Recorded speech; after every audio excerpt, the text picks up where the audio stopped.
ശരി, Shrimati T P Sindhumol, ഇവിടെ കേന്ദ്ര സർക്കാർ നയം ഏത് രീതിയിലായിരിക്കും? കുടിശ്ശിക ഇല്ല എന്നുള്ളത് കേന്ദ്ര സർക്കാർ വ്യക്തമാക്കി കഴിഞ്ഞു.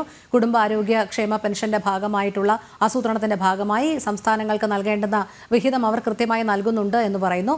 സംസ്ഥാന സർക്കാർ പറയുന്നു ഇനിയും കോടികളുടെ കുടിശ്ശിക കിടപ്പുണ്ട്, അത് കിട്ടിയാൽ മാത്രമേ ആശാവർക്കർമാർ ഉൾപ്പെടെയുള്ളവരുടെ ആവശ്യങ്ങൾ പരിഗണിക്കാൻ സാധിക്കുകയുള്ളൂ എന്നാണ് അവർ പറയുന്നത്. രോഹിണി, ഇവിടെ കേന്ദ്ര ഗവൺമെന്റിന് കൃത്യമായിട്ടുള്ള കണക്കുകൾ, മാനദണ്ഡങ്ങൾ ഉണ്ടാവും എന്നുള്ളത് ഞാൻ പറയാതെ അറിയാമല്ലോ. ഈ കാര്യത്തിൽ മാത്രമല്ല, പല കാര്യത്തിലും NHM ഫീൽഡിൽ മാത്രമല്ല, അല്ലാതെ പല മേഖലയിലും കേരളത്തിൽ നിന്ന് പോകേണ്ട അക്യുറേറ്റ് ആയിട്ടുള്ള കണക്കുകളും കാര്യങ്ങളും അവതരിപ്പിക്കുകയോ കൊടുക്കുകയോ ചെയ്തിട്ടുണ്ടായിരുന്നില്ല. അതുകൊണ്ടാണ് ആ കൃത്യമായ ഫ്ലോയിൽ വന്നുകൊണ്ടിരുന്ന ആ ഒരു പണത്തിന്റെ വരവിന് അല്ലെങ്കിൽ ഫണ്ടിന്റെ വരവിന് ഇടയ്ക്കൊരു ബ്ലോക്ക് വന്നത്. പക്ഷെ അതിനുശേഷം അത് ക്ലിയർ ആക്കുകയും അത് കൊടുത്തു തീർക്കാനുള്ള ശ്രമങ്ങൾ കേന്ദ്ര ഗവൺമെന്റ് ആരംഭിക്കുകയും ഏതാണ്ട് ഞാൻ പറഞ്ഞതുപോലെ അവസാനം 815.73 കോടി രൂപ കേരളത്തിന് കൊടുക്കുകയും ചെയ്ത് തീർത്ത് അങ്ങനെ ആ അവസ്ഥയിൽ വന്ന് നിൽക്കുകയാണ്.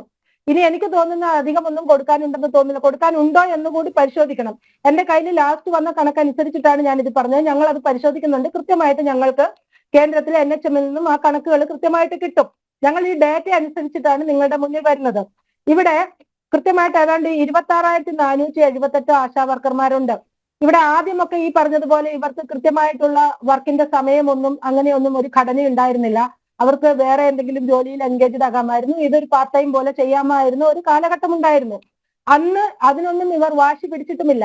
പക്ഷെ പിന്നീട് ഏതാണ്ട് 10 പരിപാടികൾ പ്രഖ്യാപിക്കുകയും ഇത് നിർബന്ധിതമാക്കി, ഏതാണ്ട് 2018 കൂടിയാണെന്നാണ് മനസ്സിലാക്കുന്നത്, നിർബന്ധിതമാക്കുകയും ചെയ്ത സാഹചര്യത്തില് അവർ സാമാന്യേന ഒരു മുഴുവൻ സമയ പ്രവർത്തക എന്നുള്ള രീതിയിലേക്ക് മാറി. അവർക്ക് വേറൊരു കാര്യത്തിലും പോകാൻ സാധിക്കില്ല. അവരുടെ ജീവിതം മുന്നോട്ട് പോകുന്നത്, അവരുടെ കുടുംബം മുന്നോട്ട് പോകുന്നത്, അവരുടെ കുഞ്ഞുങ്ങളുടെ പഠനം, അവരുടെ നിത്യവൃത്തിക്കുള്ള ഉപാധി, ഇതെല്ലാം ഇതിൽ നിന്നാണ് കിട്ടേണ്ടത്. അവിടെ ഈ പറഞ്ഞതുപോലെ നോക്കൂ, തൊഴിൽ ദിനങ്ങൾ കുറവാണെങ്കിലും അത്രയൊന്നും ഇല്ലെങ്കിൽ പോലും ഒരു തൊഴിലുറപ്പ് പദ്ധതിക്ക് കിട്ടുന്നതിന്റെ ആ വിഹിതത്തിലേക്ക് പോലും എത്തുന്നില്ല എന്നുള്ള ഒരു ദുര്യോഗം ഇന്ന് ഇവർ അനുഭവിക്കുന്നുണ്ട്.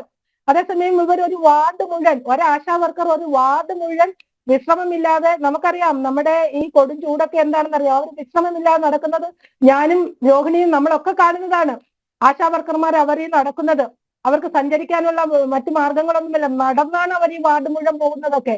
1 രൂപ കയ്യിൽ നിന്ന് എക്സ്ട്രാ എടുക്കാനില്ലാത്തത് കൊണ്ട് ഒരു നാരങ്ങാ വെള്ളം പോലും വാങ്ങി കുടിക്കാൻ സാധിക്കാതെ പാവങ്ങൾ അവര് ശരിക്കും, അത് ഞാൻ മനസ്സിലാക്കുന്നത്, എനിക്ക് തോന്നുന്നില്ല ഒരു പുരുഷനാണെങ്കിൽ ഇത്രയും പ്രവർത്തിക്കുന്നതല്ല. സ്ത്രീകളായതുകൊണ്ട് അവരുടെ അർപ്പണ ബോധം കൂടിയാണ് അവരവിടെ കാണിക്കുന്നത്.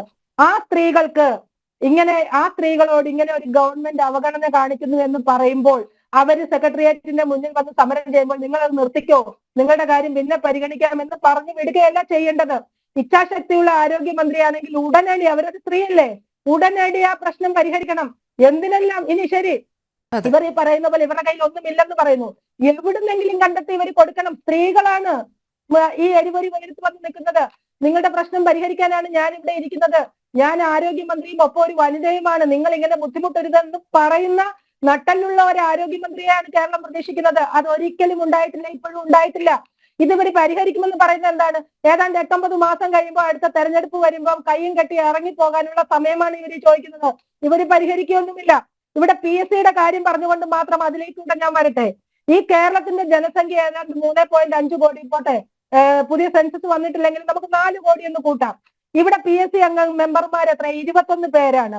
അതേസമയം നമ്മുടെ തൊട്ടടുത്ത സംസ്ഥാനം നോക്കാം, കർണാടകയിൽ 6.11 കോടിയുണ്ട്. അവിടെ PSC മെമ്പർമാർ വേഗം 9 പേരാ. മെമ്പർമാരുടെ പ്രതിമാസ ശമ്പളം ഏകദേശം 1 ലക്ഷം രൂപ, അവർക്ക് പെൻഷൻ ഇല്ല. ഇവിടെ ചെയർമാന്റെ നിലവിലത്തെ ശമ്പളം 3.87 ലക്ഷമായി വർദ്ധിപ്പിച്ചു. മെമ്പർമാരുടെ ശമ്പളം 2.19 ലക്ഷം 3.80 ലക്ഷമായി വർദ്ധിപ്പിച്ചു. 8 മാസം പദവിയിലുണ്ടായാൽ 80,000 രൂപ വരെ ഇവർക്ക് പെൻഷൻ. വേറെ ഒരു സംസ്ഥാനത്തും പെൻഷൻ ഇല്ല മെമ്പർമാർക്ക്. ഇങ്ങനെ വാരിക്കോരി കൊടുക്കുക ആർക്ക് കൊടുക്കുന്നു? നമുക്കറിയാലോ, മന്ത്രിമാരുടെ PAമാർ വെറും 2 വർഷം സേവനം അനുഷ്ഠിച്ചാൽ മതിയല്ലോ, പിന്നീട് ആജീവനാന്ത പെൻഷനിലേക്ക് പോവുകയാണ്. വീണ്ടും അവരുടെ ഇഷ്ടക്കാരെ ഇങ്ങനെ കയറ്റിക്കൊണ്ടിരിക്കുന്നു. ഈ പണമെല്ലാം കൊടുക്കുമ്പോൾ ഈ ആശാ വർക്കർമാരെ ഒരു നിമിഷം ഒന്ന് മാറി നോക്കിയാൽ പോരെ? അതെ, അത് മാത്രമല്ല ഈ ആശാവർക്കർമാരുടെ സമരത്തോട് അങ്ങേയറ്റം അപഹാസ്യമായ രീതിയിലുള്ള ഒരു പെരുമാറ്റം കൂടി സംസ്ഥാന സർക്കാരിന്റെ ഭാഗത്ത് നിന്ന് ഉണ്ടാകുന്നു. ഇവിടെ സമരസമിതി പ്രതിനിധികൾ ആരുമില്ല, അല്ലെങ്കിൽ അവർ കൃത്യമായി മറുപടി പറഞ്ഞേനെ. അവർക്ക് വേണ്ടി ഞാനൊരു കണക്ക് വയ്ക്കുകയാണ്. 26,000 പേരോളമാണ് ഈ സമരത്തിൽ പങ്കെടുക്കുന്നത്. ഇവരുടെ കണക്ക് സർക്കാർ ശേഖരിക്കുന്നുണ്ട് എന്നുള്ളതാണ്